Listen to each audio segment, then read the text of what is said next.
Chelsea, welcome Hi, back to the show. thank Congrats you. on this book. You know, I love these books. I read them to my daughters. I love them.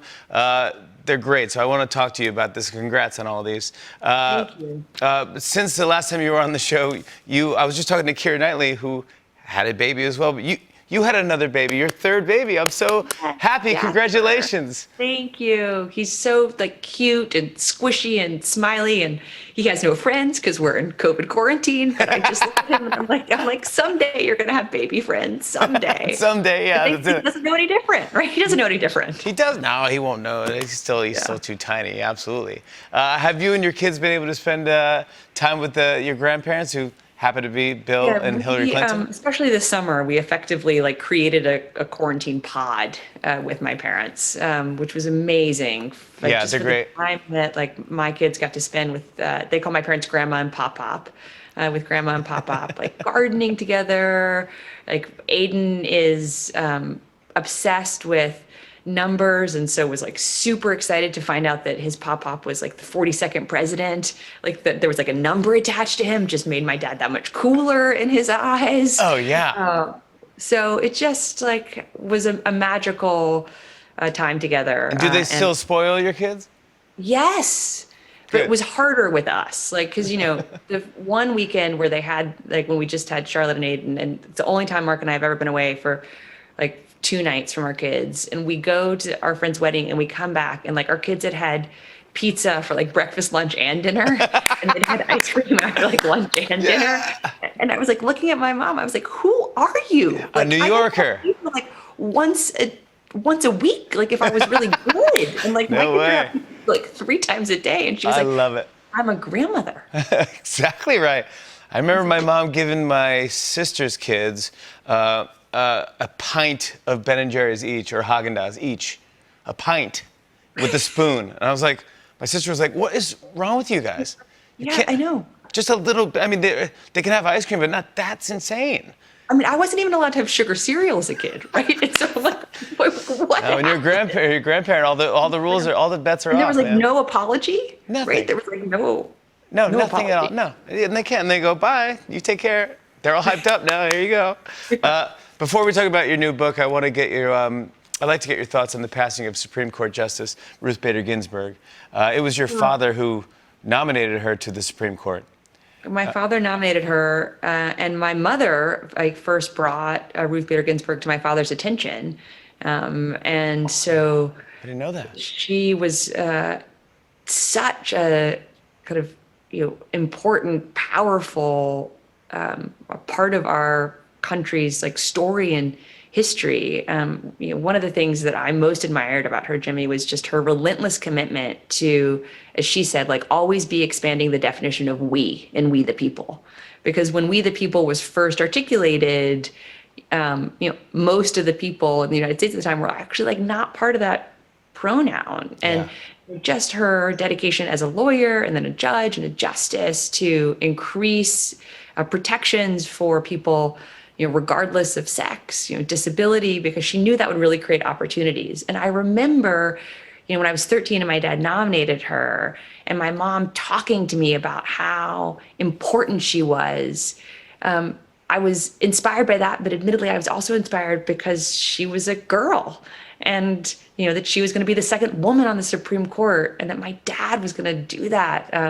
It made me really proud of Did both you? my parents at that age. Yeah. Did you question that? Did you go, "Why is there only two women? I don't. Well, Why is there yeah, only two I girls?" don't think I learned about Sandra Day O'Connor in school, and I didn't realize until my dad nominated Ruth Bader Ginsburg that she would actually be the second. Like, I just think I thought, well, surely there had been more than one, and there hadn't been. And thankfully now, there have been more than two, but Yeah. we still have a long way to go to get to parity. Yeah, I believe so. There are 42 days left until the presidential election. What are your thoughts as we're getting closer to the election? Well, Jimmy, we're speaking today on such like an ignominious day where we crossed 200,000 Americans who've died of COVID. And I fundamentally believe that most of the people who've died would not have died had we had a more competent and compassionate, empathetic, leader at this moment versus President Trump, who is none of those things. And, so for me, the next 42 days are just going to, really be about doing whatever I can as a citizen to try to help persuade people to register to vote. There's still time to do that in most states, to ensure that there's a plan to vote, whether it's, to get an absentee ballot, to vote early, to show up and vote on election day, and just to ensure that people understand that it is the most important election of our lifetime, that everything is on the line, whether it's kind of basic fundamental human rights and voting rights, civil rights, the environment, gun violence prevention. I know we often say, like, every issue you care about is on the ballot, and maybe that hasn't always been persuasive to people, but I would hope, today, with so many thousands of Americans who've lost their lives and many millions more whose lives have been disrupted and who are grieving lost loved ones, that people realize, elections have consequences, and everything is on the ballot, and this election is going to have consequences for anything you care about. What is the easiest way, and like who are the groups that we're kind of going for when we say, like, go out there and vote? Are they young people? Are they old people? Are they? I mean, I hope it's everybody. I certainly think, just by definition, kind of young people have more at stake in this election, because hopefully they're going to live in the future for longer. They're going to, like, live with the consequences of the election for longer. But, Jimmy, we've talked a lot about, like, over the years, like, being parents. Like, I would hope, like, parents also feel like we have so much at stake in this election because of the future that we want, like, our kids and every kid to have, and I think it's hard now. There's so much misinformation and kind of meanness and pain. And so I understand why some people might think, oh, like, it's just too much, I'm going to opt out. But I hope instead people think, oh gosh, I want there to be better information. I want there to be less pain. I want there to be, like, less suffering. We just got to persist for the next, as you said, 42 days to hopefully get to the other side with, certainly, as I hope, not only, Joe Biden and Kamala Harris being elected, but Democrats being elected up and down the ballot. Let's talk about your new book, She Persisted, in sports. I love these books. This is the third in the She Persisted series. How did you land on doing one about the accomplishments of women in sports? Well, I love sports. I've always loved sports. Loved, like, watching the Olympics as a kid. It was the only time my parents let me watch unlimited television, so I watched, every sport. And I loved playing sports as a kid. And I just have always found such, like, personal inspiration from watching the achievements and the persistence of women, like, on the field, on a court, on a mat, in a pool.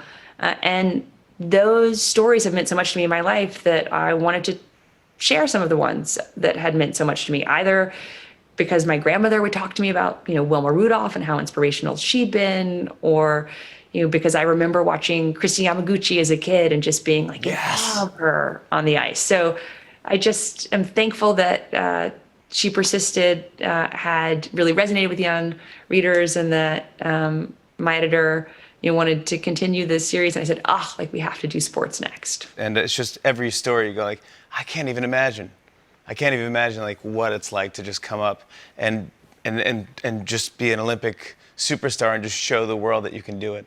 One of the best in here is the Simone Biles, Olympic gymnast, who is, she's unbelievable. She's the greatest gymnast of all time. She actually is. Yeah, she's the greatest of all time. Yeah. Have you ever met? She has, like, created moves that are now named after her. And have you ever met her? I haven't met her. I've spoken to her, but I haven't met her. Charlotte, my 5-year-old, is obsessed with her. She, like, has all her little leotards. She, like, tumbles around. She's like, just like Simone. And I'm always like, maybe. Yeah. You never know. Yeah, sure. Like, Simone Biles also started somewhere. That's true. And she started when she was 6. So I'm like, Charlotte, you still got a little time. And, I just, something else that, like, means a lot to me is how many of these, really all of these women, like, recognize themselves as role models, and really, very much believe in, like, bringing other women along with them and inspiring other women, And I just am so grateful for Yeah. their work and grateful to You be able to tell the should be stories. proud of this book. It's great. I can't wait to read this book to my daughters. Thank you again for coming on the Thank you, show. Jimmy. It's so good to see you. Tell Good to Mark see you. congratulations, please. I will. Thank all right. you. Stay safe, Give Nate pal. Gill our love. Okay, stay safe. Thank you. Chelsea Clinton, everybody. On and on and on. I said, and it's on.